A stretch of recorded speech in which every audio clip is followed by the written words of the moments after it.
Hey everybody! Welcome to Friday the 13th, the series. I'm your producer, Robert. And I'm your guest, Laura. And after a complete, spoiler-filled recap of the episode, we are going to discuss the show you either just learned existed or always wondered how it existed. We promise the answers will be few and far between because we're just here to have some goofity fun exploring a show that, despite or possibly even because of its faults, isn't good and isn't so bad it's good, but is still somehow oddly charming. Let's dive in, shall we?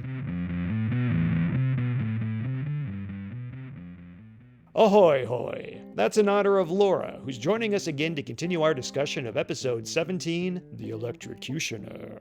We dive right in with a conversation that actually addresses the episode and all its madness. Then we share our curios of the week and dive down the rabbit hole of British pop culture. I'll continue my sophomoric recap of the storyline, then a little more discussion about all the madness that frankly almost breaks me. Do I make good on my promise to confront Laura about Hellraiser? Nope. It didn't come up organically, and you know by now the last thing I would want to do is wander off topic. Maybe next time. If you want to let the madness break you too, congratulazioni! You know those YouTube channels that host every single episode of a show for some reason? Well, there's one dedicated to Friday the 13th, the series, so you can watch along for free. A link can be found on the Inner Demon Entertainment website. Now let's dive headlong into this widening gyre of madness.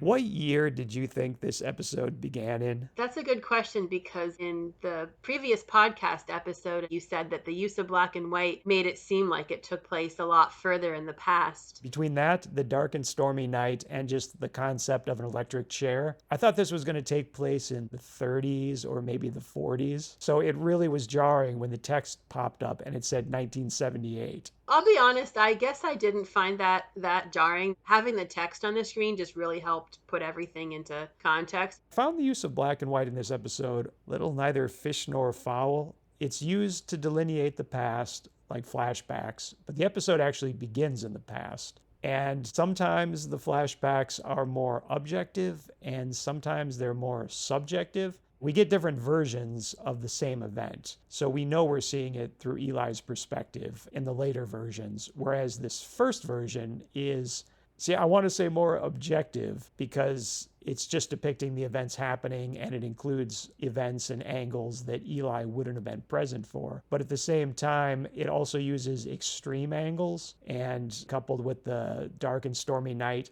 feels more subjective, like it's the opening of a Universal monster movie. And then you slap on the text, Evanclaw Federal Penitentiary, 1978, and that feels very objective, documentary style. So there's a lot going on, and some of it works for me more than other parts. You enjoyed all of these sequences? I thought they were great, and I really enjoyed the opening to this episode. I remember you saying that this was going to be a wild episode to discuss.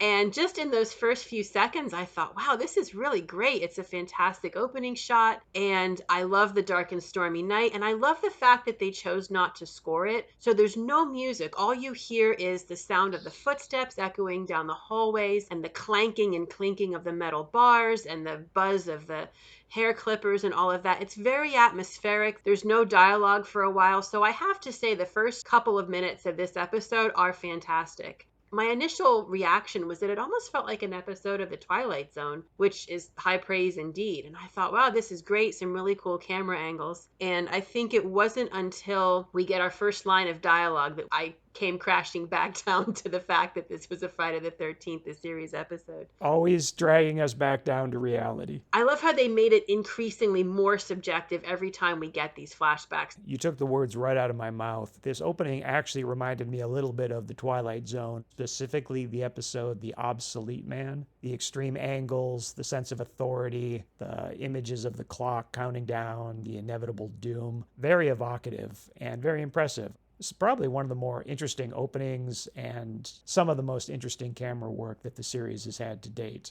Just to parse what I was saying earlier a little bit, I think you can almost say that the episode uses two different types of subjective filmmaking. You have subjective in the sense of this opening is largely montage. Like you said, there's no score, there's no dialogue, and it's kind of just a mood piece. And then later, it'll be subjective in a different way, in which Eli will imagine this event completely differently. It'll become a Rashomon situation where everyone's laughing at him. It's the combination of two different versions of subjectivity and the objective aspects of some of the camera work and particularly the titles. It's a lot going on. And I will say that I think a couple times it does probably overreach just a little, specifically the images of Eli's face floating in its own little egg over the scene and everything else that's happening. On the one hand, you could say it's almost Lynchian, but it doesn't quite get there. I know that you cannot see that I am nodding furiously in agreement when you talk about the shots of his face floating. I was reminded of an episode of Doctor Who. One of the actors who was leaving the part, he was changing and regenerating into the next actor. There was a close-up of his face, and they brought back all of the actors who had played his companions, and they had their faces floating around his. A kaleidoscope effect with different faces circling around the main actor's face. Exactly. That was my frame of reference when it came to floating faces on the screen. Less Arrested Development, more Doctor Who. Yes. I found it a little odd that the warden always gets a fair deal. Even in Eli's memories, when everyone else is laughing at him, Eli actually pictures the warden in the electric chair at one point, almost making it seem like Eli is somehow sympathetic with the warden. It's interesting imagery, but it's very odd because he intends to kill him. Why isn't he also laughing with everyone else? It just kind of goes along with the way that Eli goes to the trouble to build rapport with the kids he's going to kill. Excellent point. I'm going to go out on a limb and say that this may be one of the most convoluted, unclear, confusing cursed objects that we've had in the series to date. Yeah, and I'm just going to bring it up now. This was, as you know, directed and written by Rob Hedden, or possibly Hedden. He is the writer-director of Friday the 13th, Part 8. Jason Takes Manhattan. I don't know what parallels to draw there. I wouldn't say Jason Takes Manhattan is overly convoluted. He's credited as directing another episode of Friday the 13th, the series that we haven't gotten to yet. I think it's in the second season. Season 2, episode 9, 13 o'clock. And then he also wrote episode 9, Root of All Evil, and then 2 more episodes in the second season. So he's no stranger to this show either. I wouldn't say that Root of All Evil is a convoluted episode, but it's certainly one of the most bonkers. Can we agree between his work on Friday the 13th, the series, and Jason Takes Manhattan, he's a concepts kind of guy? I think that's fair. I also saw in his credits that he's worked on Alfred Hitchcock Presents and The Twilight Zone, the 2002 versions. I know we talked about the opening feeling a little bit Twilight Zone-esque, so I wondered if his work on those shows might explain a little bit the tone and his approach to the work. That's entirely fair. And since we're here doing this, I'm just going to combine his directing credits and writing credits and mention that he's also worked on some episodes of The Commish, 1 episode of Star Trek Enterprise, Knight Rider 2000, and most interesting to me, 14 episodes of MacGyver. Those were writing credits. And I think that's important to note because of some of Jack Marshak's moves in this episode. Absolutely. Again, I am nodding furiously in agreement. Jack's improvisation with the compass was very MacGyver-esque. And what do you think of Eli's performance here versus elsewhere in the episode? Because it almost feels like he was directed by 2 different directors. Yeah, he's definitely a different person. I think he gives a very sympathetic portrayal in the beginning. He almost seems resigned to his fate. I do like the way that he had to be almost carried down the stairs. I don't know if you saw this as well. I had to go back and rewatch it because at first I thought that I did not see his lips move when he utters his first line about "you've made a mistake." It really sounds like it was an ADR line. Well, I certainly wouldn't put it past this show to just ADR a line over someone who isn't speaking. It felt off to me, and I thought, yep, we're back to Friday the 13th, the series. This location probably was an absolute nightmare for the sound recordist. The actor Angelo Rizakos does a really nice job of portraying the pre-execution and post-execution character. It's not a knock on him, it's just such tonal whiplash, this opening versus everything else in the episode. I kind of wish this episode had just stuck with this premise and taken place not in 1978, but in the 40s or something. And this was just some kind of flashback episode telling this out of time tale. There's another story here that could have been told. I think it was the judge who utters the line, "I want to find out what it did to him." Yeah, I don't know. What does that mean, Laura? It's almost like he's treating Eli like a lab rat and like a psychological experience. And I love that you equated it to the hydraulic press videos. Like, we have no dog in this fight. We're just here to see what happens. Exactly. And it would have been a really interesting story for them to tell to show how it affected him immediately after that, rather than jumping ahead 10 years to see what he was like in that time. They could have done a cursed object story in the mental hospital. That would have been interesting. And I'll yes and you and say that I feel like, in terms of unreliable narrator, Eli is almost the Joker. We never really get a sense of who he truly is. To understand Angelo's performance in the present as Eli, I like to imagine that every time the camera isn't on him and we're cutting away to someone else in his dentist's office, he's actually huffing nitrous oxide off screen. And then suddenly everything kind of makes sense. I agree. No notes on that.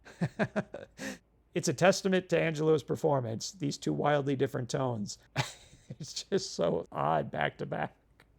But we'll get there, I guess. Since we're here talking about Angelo, I'll just go ahead and mention that in addition to The Littlest Hobo, War of the Worlds, and the Hitchhiker TV series, he's in 2 more episodes of Friday after this. And he was in 1982's Mazes and Monsters as a punk. Now, does that title mean anything to you, Laura? It does not, no. I'll start describing it. Stop me if you've heard this one. Tom Hanks' post-bosom buddies, but before he was in theatrical movies. This was a TV movie, and it was all about the dangers of Dungeons and Dragons. I have not heard of it before, but I know that there was concern during the 80s and during the Satanic Panic about Dungeons and Dragons and devil worship. Yep, Tom Hanks plays a young college student who gets sucked into a game of Dungeons and Dragons and starts to lose his grip on reality. It is a fascinating cultural artifact, and if you get the chance and have the inclination, I highly recommend watching it. For sure, I'll have to put that on my list. Apart from Angelo Rizzaco's film credits, I was unable to find much information about him because I actually wanted to look up his birth date. Did you want to see if he was born in the year of the pig? I wanted to find out because there was a comment about a potential age discrepancy between him and Ryan. Oh, yes, you're going there. Please take off your shoes and dig your toes as deep into the sands of this subject as you possibly can. Tried to look up his age and I could not find it. The AI response from my Google search just said that his birth date was not readily available in the public records. Oh, you mean you stopped shy of hiring a private detective? So disappointed, Laura. Yeah, I'm not willing to pay $50 a day plus expenses. Oh, the per diem is what gets you. So I take it by your comment that you were also baffled by why everyone thinks there's supposedly this huge age discrepancy between him and Ryan when I look at them and think they seem roughly contemporary. That's barely scratching the surface of the bizarrety of that comment because I'm just trying to figure out what the conversation was that would lead her to believe that he was somehow some young babe in short shorts. And then I couldn't figure out when the warden had time to talk to his wife about Ryan because the phone lines were down. And what about the timeline of Eli's life? He must have just been finishing up dental school when he was wrongfully convicted of murder. Since this is TV, I'm willing to go with the idea that he wasn't on death row for decades appealing it. So he went to a mental asylum for 9 months. Did he already have his degree completed and was allowed to retain that and start practicing? Did he finish his degree after all of this happened? What was your take on the timeline? Oh man, I definitely had to watch it a few times just for the timeline because I couldn't figure it out. But it sounded like he was still a student when he was convicted of murdering his girlfriend. It's a really good point that you made about how if he was still a student when he was convicted of murder, that he wouldn't have finished his degree and wouldn't have had a license. So I feel like he most likely did finish up his medical degree afterward, or he could have just created a new identity because we know that he is practicing under a different identity. And maybe given that he was working at a reform school, maybe they didn't look too closely into his background, especially if he's working somewhere that's most likely underfunded. And underfunded? Laura, That school has antique French bathtubs. The administrator of that school is in shock that two antique appraisers are there to take stock of what they might resell. It's insane. I know. Oh my gosh. I love that they don't even mention having a doctor on staff. And yet Yeah, they have a dentist. these kids, they all seem to have perfect teeth. They have a dentist on staff, but what they don't seem to really have is students. I mean, yes, they have basically the two we meet, and in one other instance, we see a couple kids pass our goth girl heading down the stairs. But those residence halls are always empty, and their rooms, for some reason, the doors are always open, and you can tell there's no one in there. I know, right? I remember thinking how sparsely populated this episode really is. It's really short of extras. You mentioned the Ramon-like character. Lighting a cigarette out front with his fingerless gloves over regular gloves. But yeah, apart from him and the couple that we pass in the hallway, the guy has his boombox attached to a shoulder strap. That was a flashback. It has them, and then it has a goth girl, and it has a young black man, and that is all. It has 5 students. And then it's funny when you mentioned the antique French taps, because I love the preceding scene. Mickey says something like, we're going to go as antique dealers. And Jack's like, yeah, what else? They've used cover stories in the past. Like, well, of course we're going to say that we're antiques dealers because that's what we are. And we couldn't possibly come up with a different cover story that would be more plausible. Why ground your lie in the truth when you can just go with the truth? Exactly. It's so weird. And the alacrity with which the administrator is just telling him like, oh yeah, the lead glass windows are historic. And like, he not only doesn't question the two antique dealers would come here, he seems eager to strip the place down to its floorboards. He's just like, this is a fire sale. Everything must go. He definitely knows more about the building than he should. Yes. Something about the antique molding, telling him that they should inspect the wainscoting. And like, how are you even buying this? Let alone you're so on board. Maybe he just cares about architecture the way he cares about the kids. Is it not at all? Because he's chalked up like 3 recent disappearances to they ran away. And he just seems fine with that. Oh, I know. There is absolutely no follow-up whatsoever. Shouldn't the administrator not only be worried about missing students, but also that essentially now juvenile delinquents are on the loose? That's a good point. We are all over the map on this, but man, this episode, it just invites free association. It just keeps on giving. Some shows have a monster of the week. This series has a curio of the week, and so do we. Laura, what is your curio of the week? My curio of the week is a company called Big Finish Productions. They are located in the UK. They've been running for over 25 years now. They do original full cast audio dramas of classic TV series. Their main show is Doctor Who, but they also do audio dramas for Torchwood, Blake 7, Dark Shadows, Survivor, Space 1999, Avengers. And when I say Avengers, I don't mean Marvel. I mean the classic 60s show with John Steed and Emma Peel.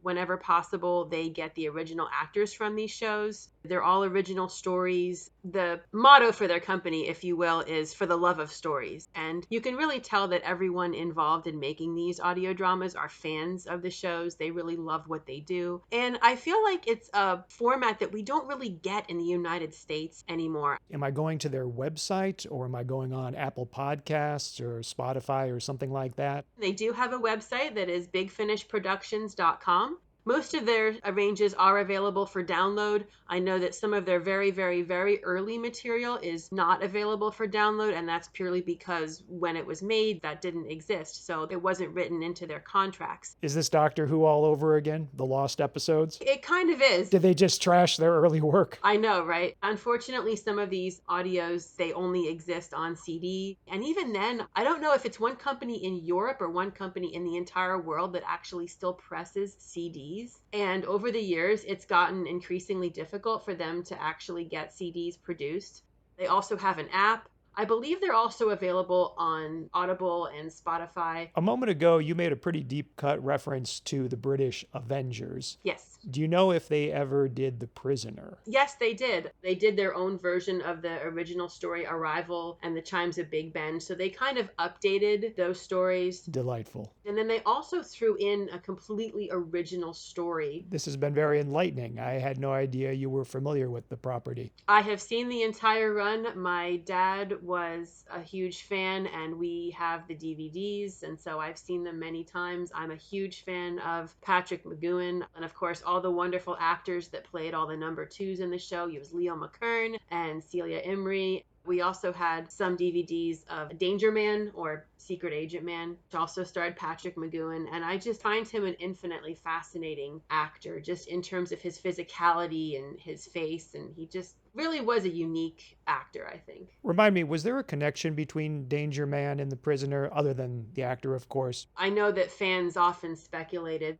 Obviously, they're both kind of spy characters, so it's natural to make that connection. But there was never any official connection made between those two properties. I'm sure some of the fans have probably written fan fiction to try to link them. As fans are wont to do. Did you have anything else you wanted to say about Big Finish? They are as British as Paddington and the Queen. Copy that. Although the Queen is German, that's not really a great example. Good point. As British as a lorry full of crumpets.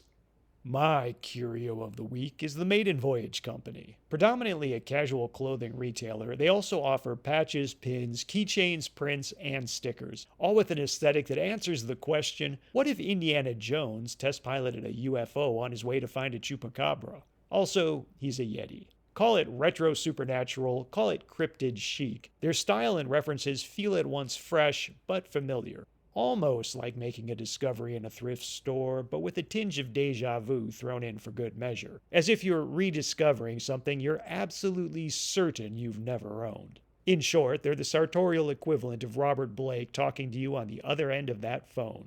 Oh, and several of their products glow in the dark. To unlock the mystery for yourself, you can find them on Etsy or go straight to their website, Maiden Voyage Clothing. A search might tell you they're closed, but that only refers to the physical location they opened some time back. They are, as of this recording, still very much active online. And if you dig their duds and purchase something, be sure to tell them Inner Demon Entertainment sent you. If you like the horror genre as much as we do, you can preview the horror comic book Requiem for a Psychopath right now for free at the Inner Demon Entertainment website.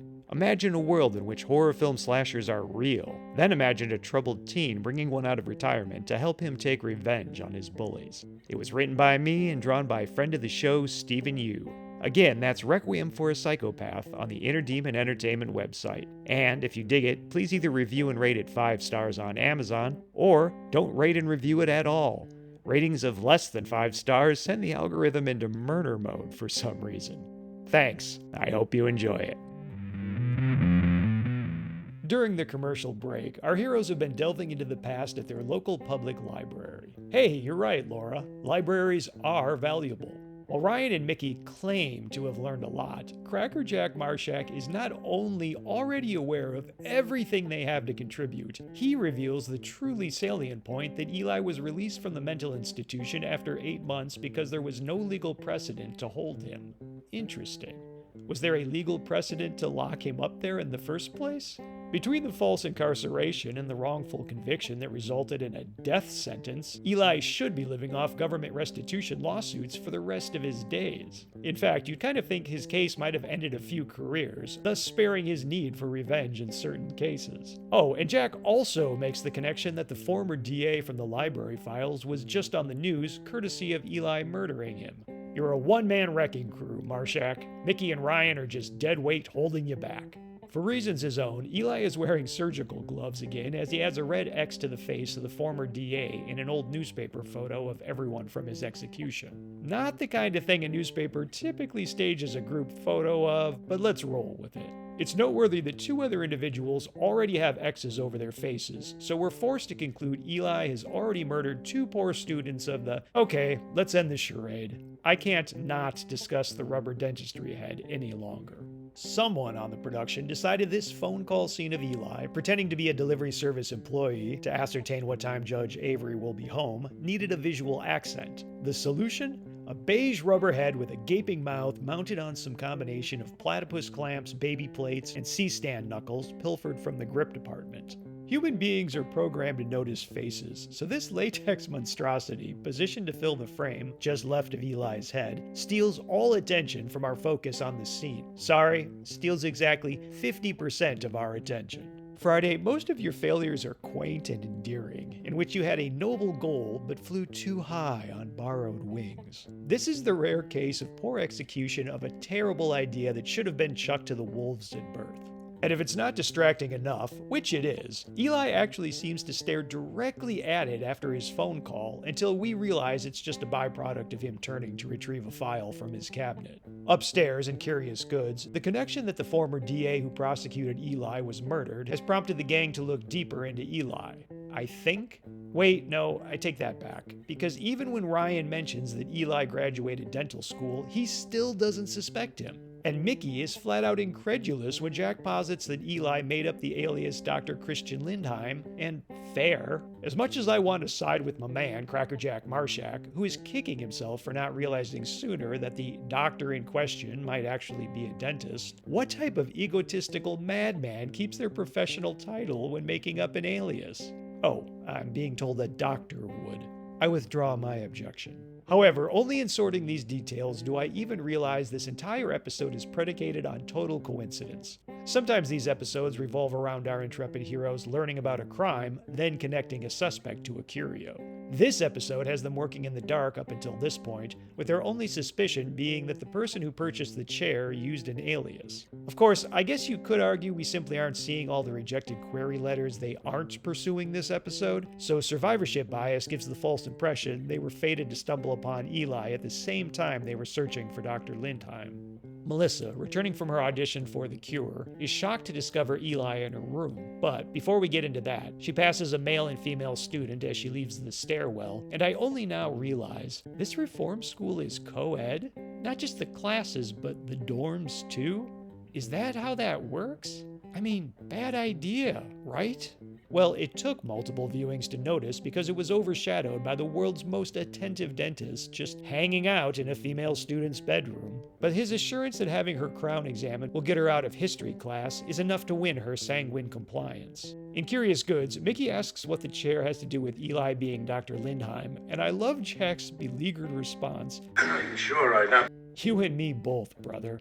In Eli's dentist office, Melissa asks him to increase the gas. He assures her that her crown is fine. She tells him that he's a nice guy. He either glows in the flattery or basks in the irony, then electrocutes her, causing the lights in the school to flicker. Let's unpack this, shall we? As far as we know, he really did examine her crown moments before killing her. Weird. This examination required gas. Weird. When she requested more gas, he gave it to her. Weird. After being called nice, he reacts favorably, not ironically or out of anger, then kills Melissa. Weird.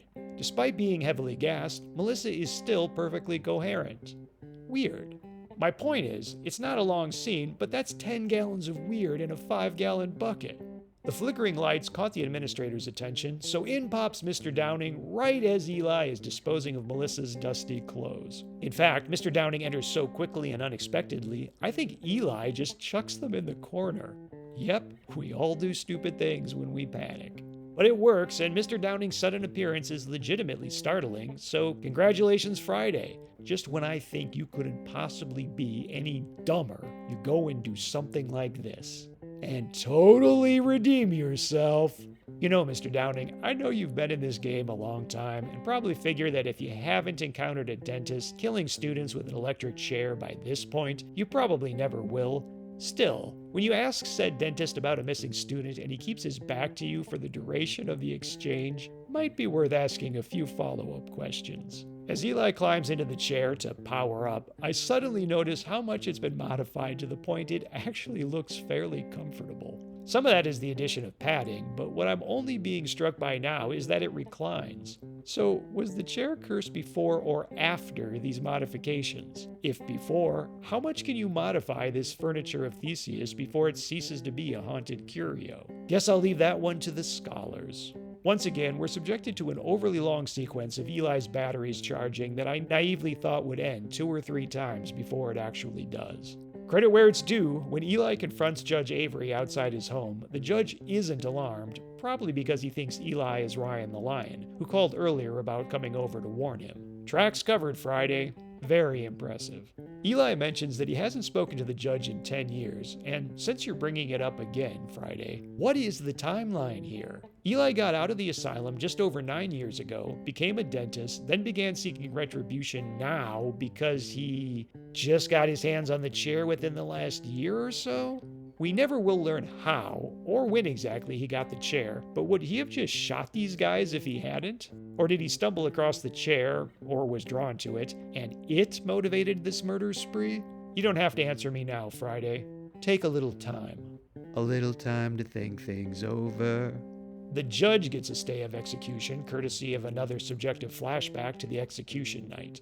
Once again, it would be great, except it overreaches stylistically, ending with another close-up of Eli's head superimposed over an otherwise very cool reverse handheld shot that swings from observer to observer as we hear a callback to Judge Avery saying, I want to know what it did to him. It's almost trippy enough to be called Lynchian, but doesn't quite get there. Back in the present, Judge Avery warns Eli not to come any closer while simultaneously grabbing an iron handrail, setting Eli up to electrocute him from the bottom of some concrete steps. And what are the odds? This all goes down right as Mickey and Ryan arrive on the scene. Eli gives chase, and this time Ryan the Lion not only takes a tumble running away, but manages to drop the keys to the Winchester mobile as well. In running gutter water, no less. Disgusting and potentially deadly if Electro Boyd shows up.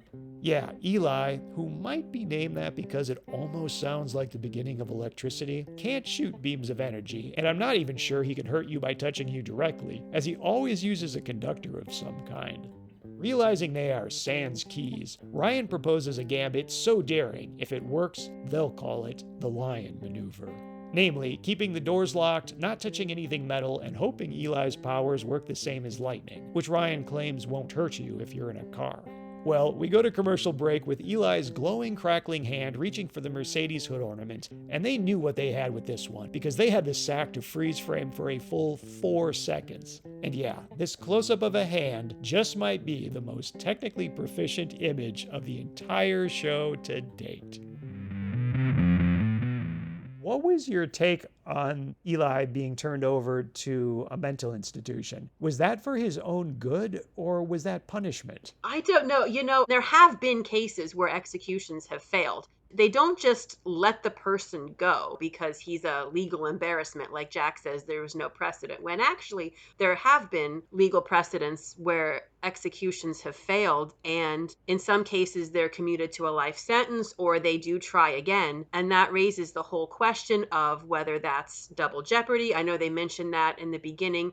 I think because his heart had stopped, they had technically declared him dead. I think that's why they didn't want to try executing him. But again, these decisions would not have been made in the moment. There would have been lengthy court cases to decide the legality of, if he's legally declared dead, can we kill him again? I know that that's a plot point that's often used in horror films when people have to escape curses. Okay, you have to die, so people will try to kill themselves, but then in a way that they can be brought back to life. I believe that was used in one of the Final Destination films, and there was a horror movie about a countdown app where it told you when you were going to die. Full disclosure, I'm just going to go ahead and reveal what a knife in the heart this episode is, because that premise of someone being executed and surviving it was exactly what I was going to use for my own comic book. I don't know if the story will actually get into it or not, but in my own mind at least, the backstory for how the Jason Voorhees-esque psychopath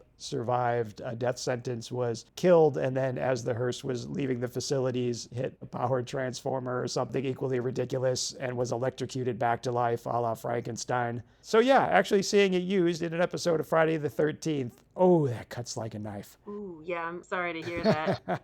One of the most infamous cases, Willie Francis, he was 16 years old in Louisiana in 1946. He was convicted of murder, and the first attempt at electrocuting him failed, and I think they subsequently found that the chair had been hooked up incorrectly by a drunken prison guard.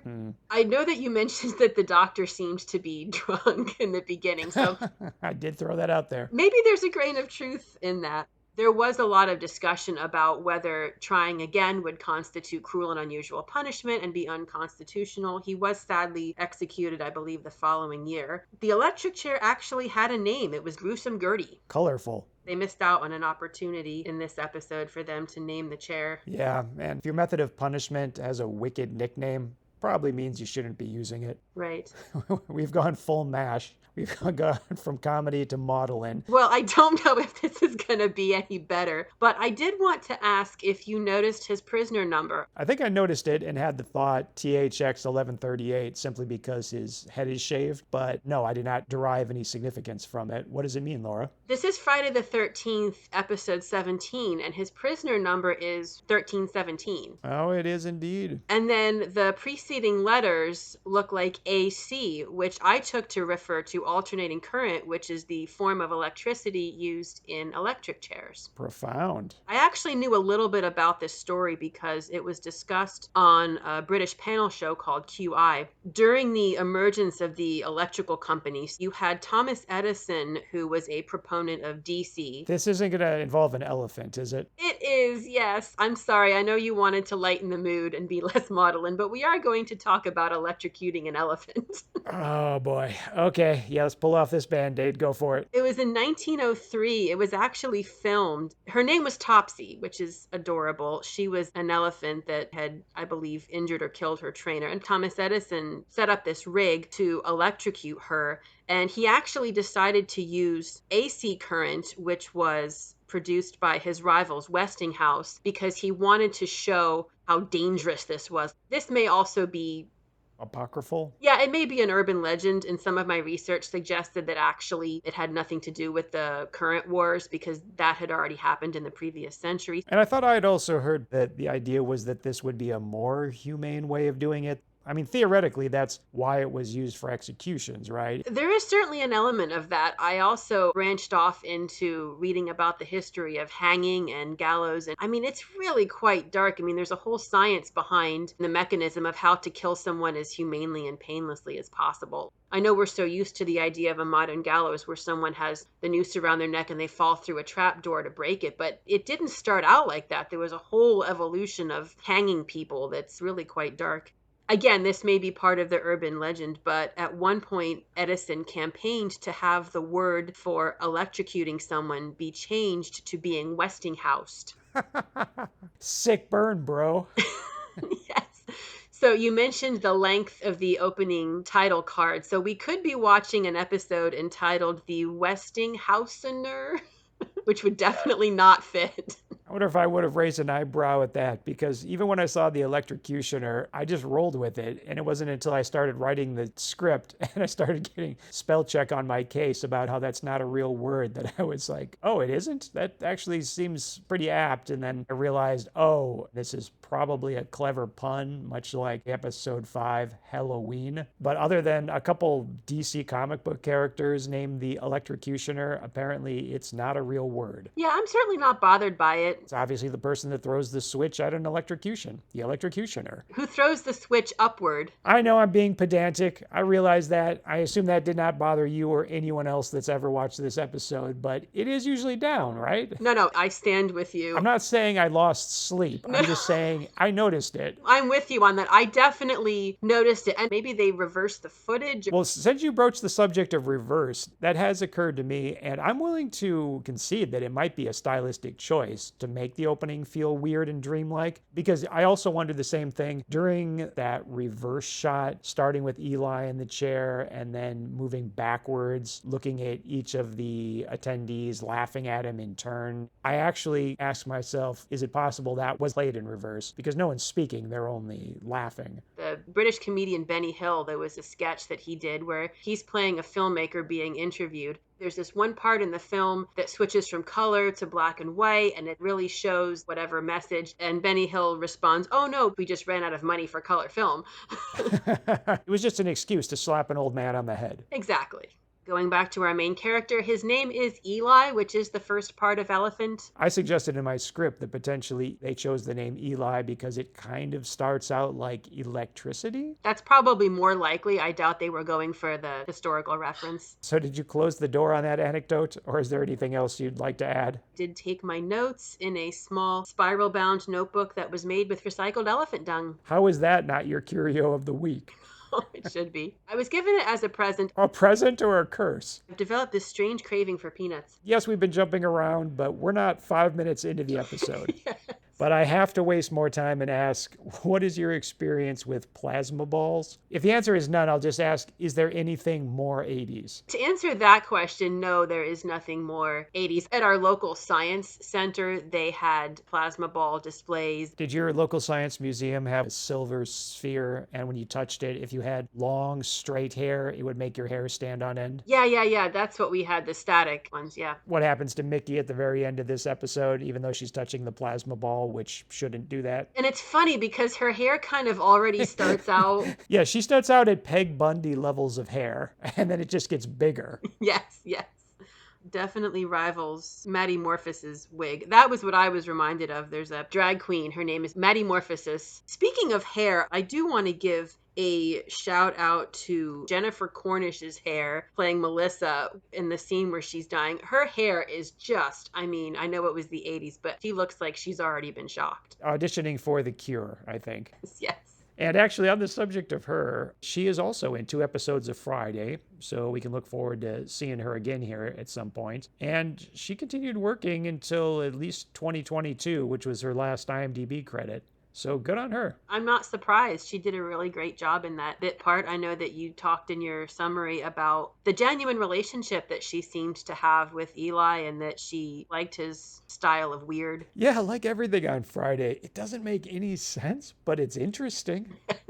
That's a good tagline. That doesn't make any sense. It doesn't have to make sense. You're right. I'm going to do it. I know you mentioned that your favorite bit in this episode was Jack's response to Ryan's request about synchronizing his plasma ball to the music. Yes, of course. Just so nonchalant about it. I love how seriously he takes it, and I was reminded of, as so many things in life, I bring it back to Doctor Who, and so many actors who guest starred on that show made the same comment that even though it was children's television show and science fiction, you really had to play it seriously, and I think that's why it works. And I think that's why Jack works, is because he is so sincere. Chris Wiggins is a true professional, and although they didn't have the experience that he did, I will say that the entire cast takes it 100% seriously. He is a professional, and I do love the fact that Ryan asks him if he can sync the plasma ball to music, and then at the end they make it seem like that's what he's done when it isn't what he's done. I want to see it dance to music. No, that would have been cool. Although I do think it makes for the best freeze frame at the very end, where they don't just pick a random moment to freeze the action, but they intentionally set up the joke. Let's cut back, see Mickey's crazy hair, and then freeze frame on it. It almost makes you forget all the murdered children in this episode. I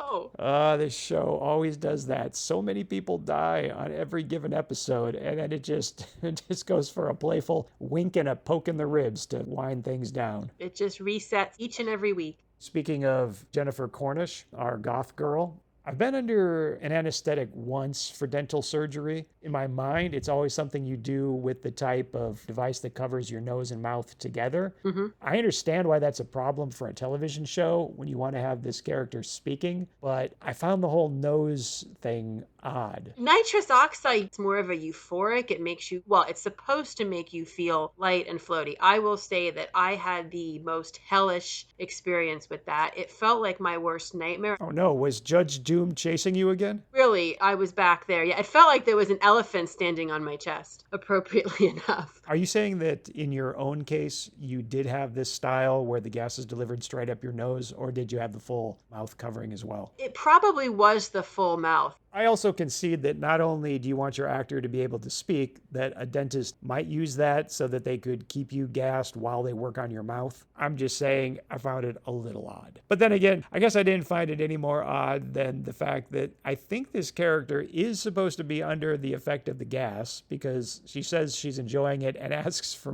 more, which I think he delivers. I don't think it's supposed to work that way. Someone who is deep under the thrall of nitrous oxide probably shouldn't be able to carry on a conversation like this, correct? I don't remember being able to talk. And this time it might be justified because I think he just put in a crown. But the next time he sees her, he gives her gas again. And it's just an inspection to make sure that the crown is holding. I know, right? The fact that this reform school has its own dentist is already ridiculous enough. But I was kind of surprised that they would even allow him to have nitrous oxide on site. On premise, given that it's a reform school. Right, and famously so many people use it and use it recreationally. Now we get the other version of Eli, which he himself seems like he's huffing gas every time we're not looking at him. Right. It's a really odd performance and doesn't raise any red flags at all.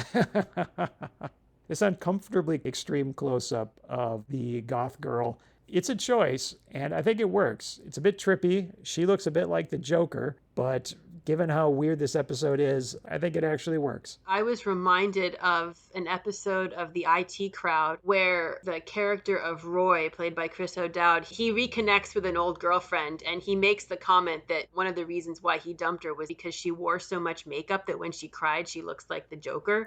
And that was the first thing I thought of when I saw this character of Melissa. That red lipstick is wild. And the super thick eyeliner and whatever women use on their eyebrows. I know that it's not a very flattering shot. A lot of actors don't like you to shoot straight up their nose. Which is literally what we get when he reaches over and takes out the gas tube in her nostrils. Yes, yes.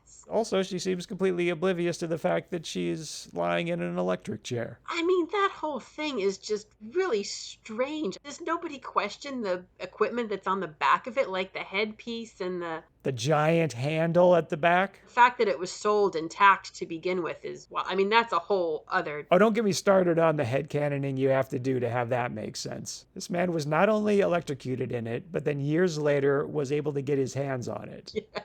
At what point is this chair still the chair? Because Eli has heavily modified it with pads and such, and it seems to recline, which I presume the original version didn't. And then obviously he ripped the handle off the prison wall and stuck that in the back, which it doesn't make any sense even from the perspective of Uncle Lewis having purchased it. Who sold this chair and said also the electrical hardware that goes with it? That's just so wild. I mean, there's no way that that would be sold as is. With all the ridiculous curios we've had in the first 17 episodes, I think my top two contenders really are this chair and the mulcher. And they're both from Rob Hedden episodes. I'll say that the mulcher edges out the chair, but they're both up there. It is a little bit of a Ship of Theseus question. How much can you replace of the original before it becomes something different? You did it once again, Laura. I mentioned that in my scripted portion I've yet to record. Oh.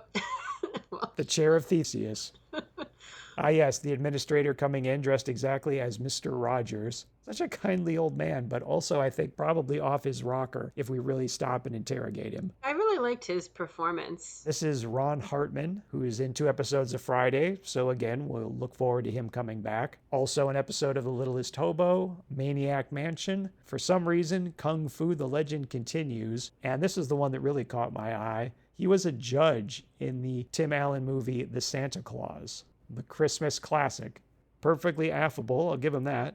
A little naive, possibly, and maybe shouldn't have the role of administrator of a reform school. Right, that's a really good point, and I didn't think of that, because you so often see the disciplinarians. Yeah, there's no double secret probation here. This guy's no stuffy dean trying to throw out Animal House. It's like they've made the decision to go in the complete opposite direction, where he really is just trying to help these kids. I think naive is a good word, that he just cares a lot. Although, like you say, not enough to investigate their disappearance. Do we think there's some Canadian sensibility at play? Because he seems like the world's nicest reform school administrator, Eli kills people, but still seems to be a super nice guy about it right up until the moment of. The students in this reform school also seem really nice and cool. It's so funny that you mentioned that, because there's a scene with the former district attorney when Eli confronts him in his office. You're referring to Michael Tate playing Daniel Kendricks with, for some reason, Daniel is spelled with 2 I's. Yes. What the hell? Yes. What does it matter, Laura? Why did they do that? Why did they write that in the script? Why did they put that in the credits? Why 2 I's? Yes, I saw that as well in the credits. I don't think that's like a French variant that they might use in Canada. I don't think any human being in the history of the world has had the name Daniel spelled with 2 I's. I will correct you on that. The only reference to it that I found is a Russian wrestler, Daniel Agaev, Agaev, if you want to look him up. But it is spelled that same way with 2 I's. Russian, that kind of proves my point. It's the exception that proves the rule. Right, but that's the only person that I could come up with. Wild. Well, thank you for looking into that. Well, that answers the question, can you end in medias res? I promise we'll grant closure to Laura's trenchant observation next episode, as it's part of a longer discussion of the abyssal horrors this series inadvertently reveals about the Canadian psyche. And I assure you it'll have us losing it all over again. Thanks for listening, everyone. We know you have a lot of options when choosing a Friday the 13th the Series podcast, and we sincerely thank you for choosing ours. Special thanks to Joshua Romeo for original music and to Stephen Yu for original art. And be sure to check out the Joe on Joe podcast, the only podcast where Joe Schlepsky discusses G.I. Joe. If you want to support our show, you can leave a review and rate us 5 stars on Apple Podcasts. If you want an occasional update on our projects, you can sign up for our newsletter at the Inner Demon Entertainment website. And if you want to complain about social media with us on social media, you can find links on our website. And always remember what Carl said to Frylock. It don't matter. None of this matters. Good night, everybody.